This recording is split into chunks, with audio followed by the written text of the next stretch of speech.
Assalamualaikum warahmatullahi wabarakatuh. Selamat datang lagi di video saya kali ini dengan channel YouTube saya PPG Channel. Saya kembali akan membahas latihan soal UP Pedagogik PGSD mata pelajaran Bahasa Indonesia bagian kedua. Yang belum menyaksikan bagian pertama nanti akan saya sisipkan linknya di deskripsi. Kita lanjut ke soal yang pertama.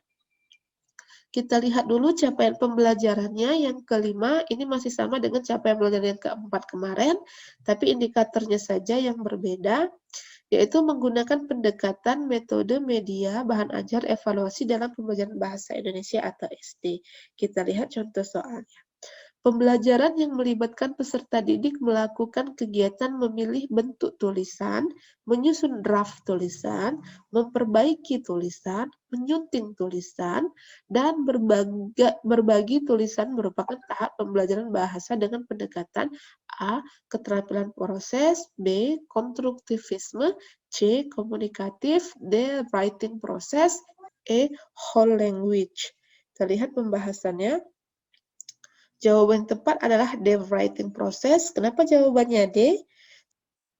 Beberapa pendekatan dalam mengajarkan bahasa Indonesia untuk guru SD, untuk siswa SD. Nah, pendekatan keterampilan proses adalah pendekatan dalam pembelajaran bahasa yang dilandasi oleh pandangan bahwa dalam proses belajar atau belajar bagaimana belajar diperlukan keterampilan intelektual, keterampilan sosial, dan keterampilan fisik. Ketiga keterampilan inilah yang disebut keterampilan proses. Keterampilan proses berfungsi sebagai alat menemukan dan mengembangkan konsep. Nah, yang kedua, pendekatan konstruktivisme berpandangan bahwa pada dasarnya belajar merupakan proses berpikir secara aktif, proses berpikir sebagai upaya menghubungkan pengalaman dan pengetahuan yang dimiliki dengan informasi atau masalah baru secara kritis dan kreatif, proses berpikir yang secara potensial menuju dan membentuk keutuhan berdasarkan konstruksi yang dilakukan, proses pembuahan, pemahaman yang akan melekat dan terkembangkan secara terus-menerus apabila berlangsung lewat penghayatan dan internalisasi.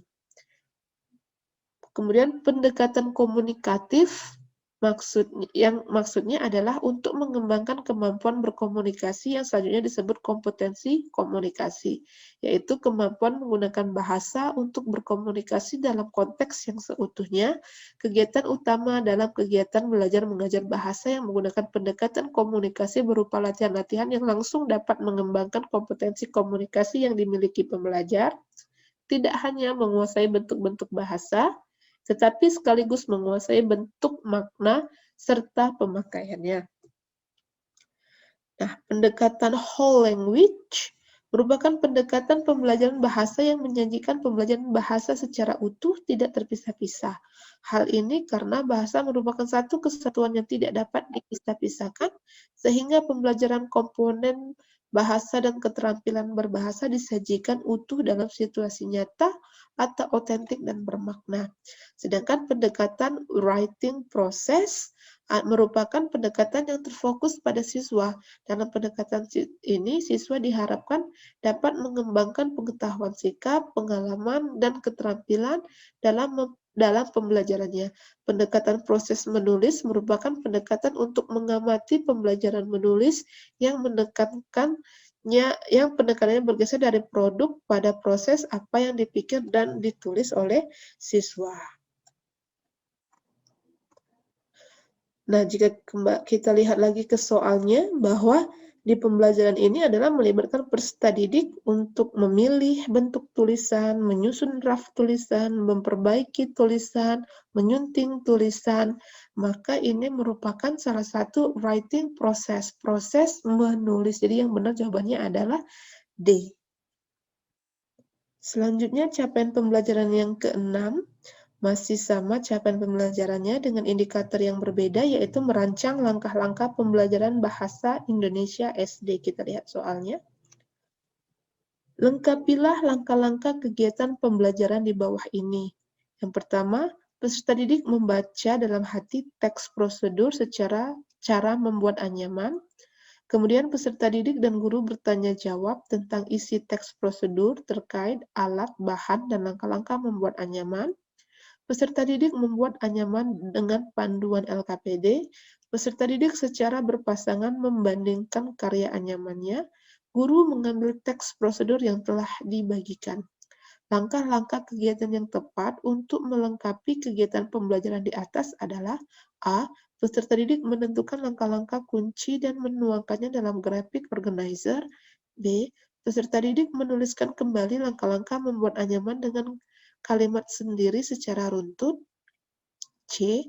Guru memberikan tindak lanjut berupa tugas kelompok untuk membuat anyaman dengan pola yang berbeda dilengkapi dengan langkah-langkah pembuatannya secara runtut. D. Guru meminta peserta didik memberikan pendapat mengenai anyaman. E. Peserta didik menjanjikan hasil anyaman disertai dengan penjelasan secara lisan tentang langkah-langkah pembuatannya. Kita lihat pembahasannya. Jawaban yang tepat adalah E. Peserta didik menjanjikan hasil anyaman disertai dengan penjelasan secara lisan tentang langkah-langkah pembuatannya. Kenapa demikian? Langkah-langkah pembelajaran hendaknya runtut mulai dari kegiatan pendahuluan, kegiatan inti, dan kegiatan penutup. Pada kegiatan akhir, sesuai dengan pendekatan saintifik, yakni tahapan mengkomunikasi, peserta didik mempresentasikan hasil kerjanya. Selanjutnya, capaian pembelajaran yang ketujuh, mampu melaksanakan pembelajaran yang mendidik dengan suasana dan proses pembelajaran yang sesuai dengan kaidah pedagogik untuk memfasilitasi pengembangan karakter dan potensi diri siswa sebagai pembelajaran mandiri, self-regulated learner pada muatan pembelajaran bahasa Indonesia di SD dengan indikator melaksanakan pembelajaran bahasa Indonesia SD dengan pendekatan yang tepat. Soalnya, dalam menyelenggarakan pembelajaran bahasa yang berwawasan whole language, maka pembelajaran bahasa Indonesia harus mempunyai keterpaduan antara pembelajaran kebahasaan, pemahaman, dan penggunaan, isi pembelajaran dengan pengetahuan dan pengalaman peserta didik, perolehan pengalaman belajar peserta didik dengan kenyataan penggunaan bahasa sesuai dengan aktivitas penggunaan bahasa Indonesia dalam kehidupannya. Hal ini sejalan dengan ciri-ciri pendekatan whole language kecuali eklektika, menyeluruh, bermakna, berfungsi, alamiah. Maka kata kunci dalam soal tersebut adalah kita harus mengetahui ciri-ciri pendekatan whole language. Baru kita tahu kecualinya. Jawaban yang tepat adalah A. Eklektika atau eklektik. Karena kita ketahui bahwa ciri-ciri pendekatan whole language atau pembelajaran bahasa Indonesia secara menyeluruh, yang pertama adalah menyeluruh, whole atau kooperatif, bermakna, meaningful, berfungsi, function, dan alamiah, natural atau otentik. Jadi kecuali dari ciri-ciri pendekatan whole language adalah A. Eklektika atau eklektik. Selanjutnya, capaian pembelajaran yang ke-8, mampu menilai dan mengevaluasi pembelajaran meliputi melaksanakan penilaian otentik holistik yang mencakup ranah sikap, pengetahuan, dan keterampilan, dan menggunakan hasil penilaian untuk meningkatkan kualitas pembelajaran. Dengan indikator, merancang instrumen penilaian dalam pembelajaran bahasa Indonesia. Soalnya, perhatikan tabel berikut untuk mengerjakan soal nomor 8 dan 9. Nah, sahabat guru, perhatikan tabel ini merupakan tabel instrumen penilaian.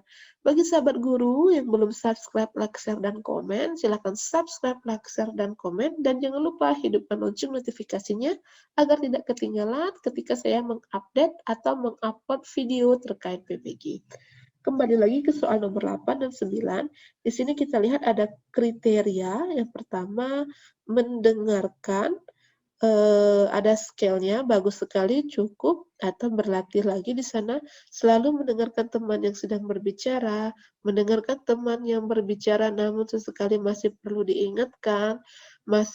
diingatkan untuk mendengarkan teman yang sedang berbicara. Kemudian di sini juga ada kriteria untuk komunikasi nonverbal, kontak mata, bahasa tubuh, ekspresi wajah, suara.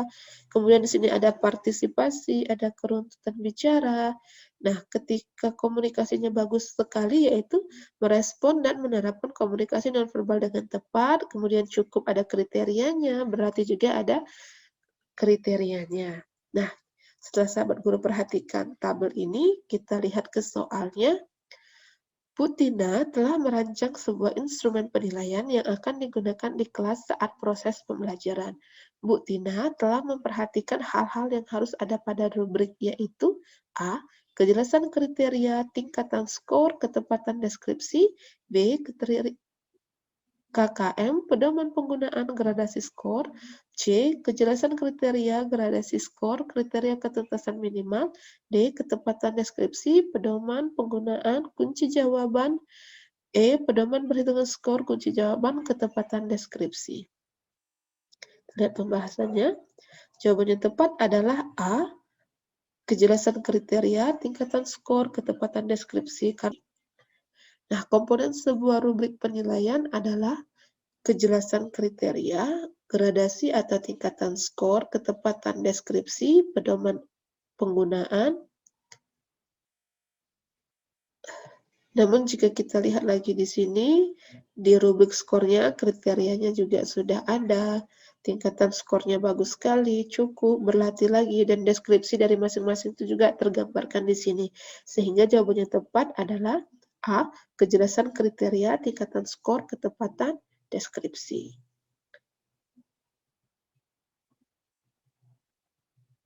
Kita lanjut ke soal yang terakhir di video saya kali ini, masih dengan capaian pembelajaran yang sama dengan indikator yang berbeda, melaksanakan penilaian dalam pembelajaran bahasa Indonesia SD. Kita lihat contohnya. Nah, ini kita perhatikan lagi tabel terkait instrumen penilaian, kemudian kita lihat soalnya. Rubrik penilaian di atas dapat digunakan oleh Bu Tina untuk menilai kegiatan A. Bermain peran, B. Diskusi, C. Menyimak, D. Berbicara, E. Membaca. Jadi kita lihat lagi soalnya. Di sini adalah kriterianya mendengarkan, komunikasi, partisipasi, keruntutan bicara, dan juga selalu mendengarkan teman yang sedang berbicara, merespon dan melakukan komunikasi, isi gagasan, menginspirasi teman, selalu mendukung dan memimpin lainnya saat diskusi, merespon sesuai dengan topik, menyampaikan pendapatnya secara runtut dari awal hingga akhir, dan seterusnya, dan seterusnya. Jawaban yang tepat adalah B. Diskusi. Karena rubrik yang dipunyai oleh Bu Ayu tadi mengandung kriteria yang disesuaikan dengan sasaran penilaian. Kenapa diskusi? Karena tadi ada partisipasi, kemudian bagaimana siswa merespon teman yang ketika berbicara. Jadi yang tepat jawabannya adalah kegiatan diskusi. Baiklah sahabat guru, demikianlah video saya kali ini. Jangan lupa hidupkan lonceng notifikasinya agar tidak ketinggalan updatean video saya selanjutnya. Semoga bermanfaat. Terima kasih telah menonton. Wassalamualaikum warahmatullahi wabarakatuh.